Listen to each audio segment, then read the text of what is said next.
for Chris Beard, who has had a ton of success in his career after getting back into the Division I ranks at Little Rock, at Texas Tech, taking them to an Elite Eight and a national title game, and even at Texas, setting up this Longhorns program for success this season, to get back into the college game. Obviously, there are some issues here.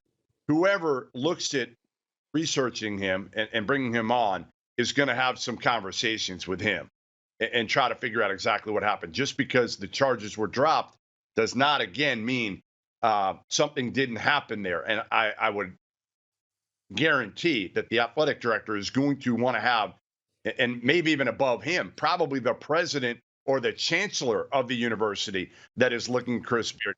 Again, the question I have for you is, ultimately, does winning outweigh concerns that athletic directors are going to have in hiring Chris Beard? It's impossible to know in regards to, do I think he's going to get a Big 12 job? Probably not. Probably not. Look, full disclosure, Beard and I are very, very good friends. I believe him to be a good human being. I want to believe none of this happened, and the charges being dropped seems to kind of affirm that. And I would tell him the exact same thing I'm going to say now is, we need to cut out alcohol. Okay, there needs to be a bit of a personal rehab. That relationship, I think, has to be severed.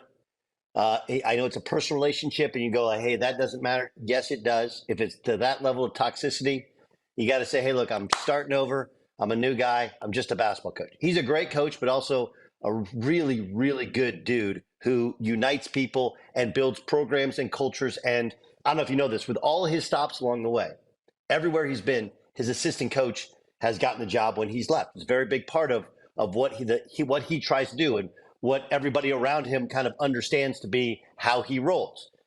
So he'll have an army of people picking up the phone for him. But, we're not blind to the fact it's 2023, and rightfully, there's a big push against anybody associated with domestic violence. Again, rightfully so. So it'll be very, very difficult. But he belongs on the sideline. He belongs running a team.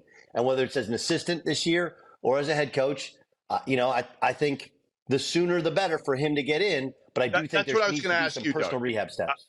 I was going to ask you, is it better for him to, A, take the year off completely, B, come in as an assistant at the high major level at somebody who, maybe a Kelvin Sampson, somebody who's been through some of his issues on his own over the years, C, go right back to and I'll throw out a couple potential possibilities here, an Ole Miss, a Western Kentucky, a Wichita State. Those are three that I could see being in the mix if they end up making moves.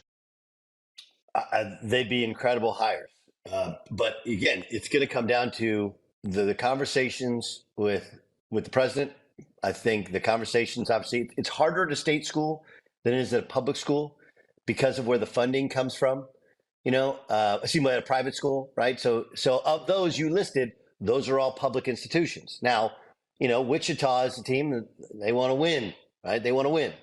I think if you can push back with hey, look, there's a lot to it. It's a long personal relationship with his now former fiance, and these are the steps we've gone through because he's essentially sat out this year. I would love to know what personal rehab steps he's taken this year that he can present as, look, there's some people that think he'll never be a head coach again. He just won't at the college level. They'll have to go to G League and coach some sort of professional. I don't. I think he's a perfect fit for college guys, and we're all flawed as human beings.